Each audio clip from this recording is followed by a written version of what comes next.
Ya, teman-teman, bila Anda penderita diabetes ya, tentunya Anda tidak asing lagi dengan ini, ini, atau ini. Ya, ini merupakan insulin buatan yang khusus untuk penderita diabetes tipe 1 ya.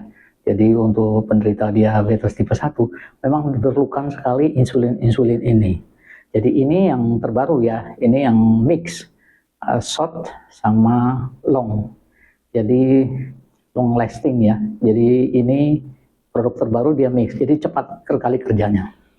Kemudian ini mungkin Anda sudah tahu Novorapid ya.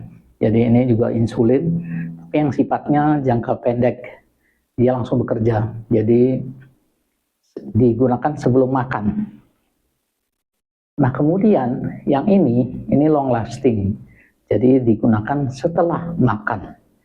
Jadi ada beberapa waktu setelah makan baru bisa dipakai. Biasanya satu kali pas malam hari ya. Nah kemudian maksud saya, nah kalau ini biasanya glimepiride ya, obat untuk gula sebelum makan diminumnya, metformin untuk setelah makan. Jadi bagaimana cara kerjanya dan sebagainya nanti saya akan jelaskan.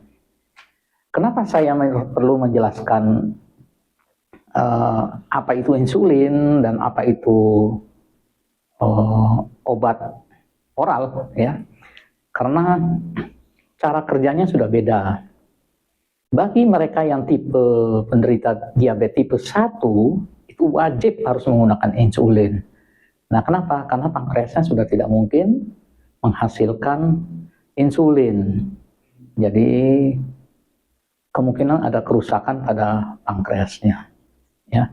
Nah, untuk penderita tipe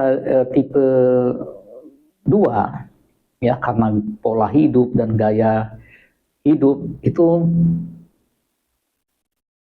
bisa menggunakan insulin jika kadar gulanya tinggi sekali.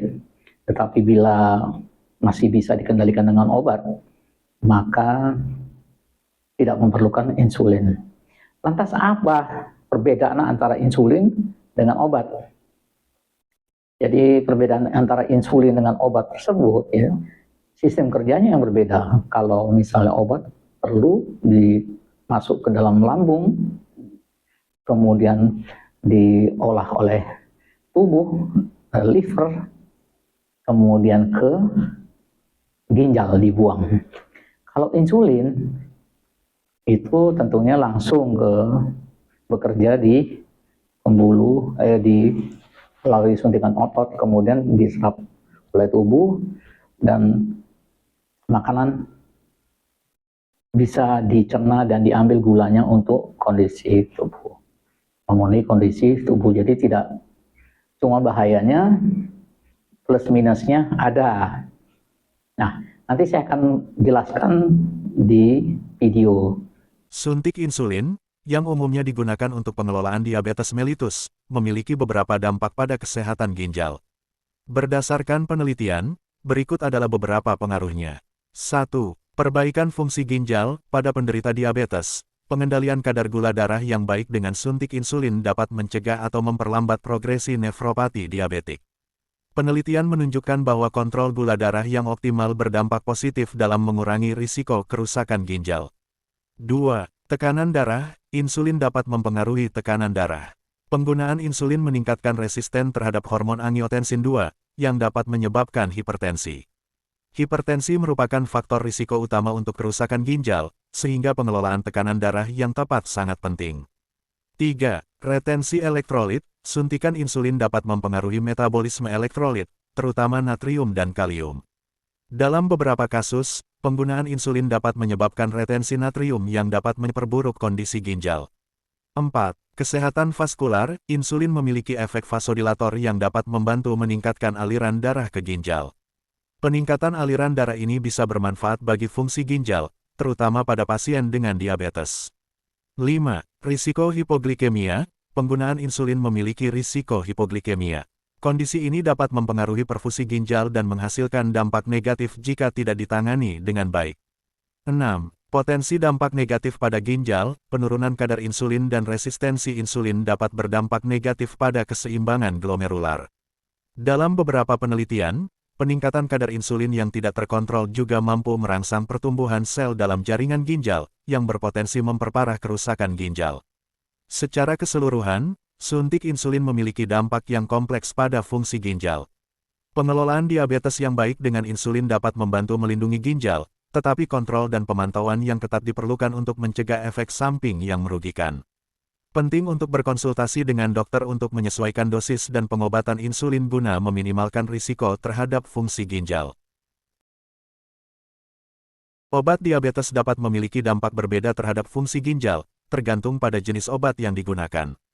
Berikut adalah beberapa dampak yang perlu diperhatikan. 1. Obat sulfonilurea dan meglitinida. Obat ini meningkatkan produksi insulin dan dapat menyebabkan hipoglikemia jika tidak diatur dengan baik. Meskipun tidak secara langsung merusak ginjal, hipoglikemia yang serius dapat mempengaruhi fungsi tubuh secara umum. 2. Metformin. Metformin adalah obat pertama yang biasa diresepkan untuk diabetes tipe 2. Penggunaan yang aman pada ginjal sangat penting. Jika fungsi ginjal menurun misalnya, glomerular filtration rate GFR kurang dari 30 ml, menit risikonya meningkat untuk asidosis laktat, meskipun jarang terjadi. 3. Inhibitor DPP-4. Obat ini, seperti sitagliptin dan saxaliptin, memiliki efek minimum pada fungsi ginjal. Namun, penggunaannya perlu diperhatikan pada individu dengan gangguan ginjal yang signifikan. 4. Agonis GLP-1. Obat ini, seperti liraglutide, diketahui memiliki efek positif pada ginjal dan dapat mengurangi risiko penyakit ginjal terkait diabetes. 5. Inhibitor SGLT2. Obat-obatan seperti empagliflozin dan canagliflozin tidak hanya membantu mengontrol gula darah tetapi juga menunjukkan manfaat melindungi ginjal. Ini termasuk pengurangan risiko penyakit ginjal kronis pada pasien diabetes. 6. Efek jangka panjang. Pengelolaan diabetes yang buruk, terlepas dari obat yang digunakan, dapat menyebabkan kerusakan ginjal jangka panjang. Gula darah yang tinggi dalam waktu lama merupakan faktor risiko utama untuk penyakit ginjal. 7. Pemantauan rutin. Dibutuhkan pemantauan rutin fungsi ginjal bagi pasien diabetes yang menggunakan obat-obatan tersebut, terutama jika ada riwayat masalah ginjal. Penting untuk berkonsultasi dengan dokter untuk memahami perawatan yang paling sesuai dengan kondisi kesehatan dan untuk melakukan penilaian berkala terhadap fungsi ginjal. Pengelolaan yang tepat dapat membantu meminimalkan risiko terkait fungsi ginjal. Tipe diabetes Anda, kalau Anda tipe diabetes tipe 1, maka Anda tidak bisa tanpa insulin. Ya. Jadi kalau tipe diabetes tipe 2, Anda bisa tidak menggunakan obat dengan merubah pola gaya hidup. Nah, di Indonesia itu ada organisasi nirlaba yang namanya Miracle Bread of Indonesia. Jadi itu adalah komunitas orang-orang penderita diabetes.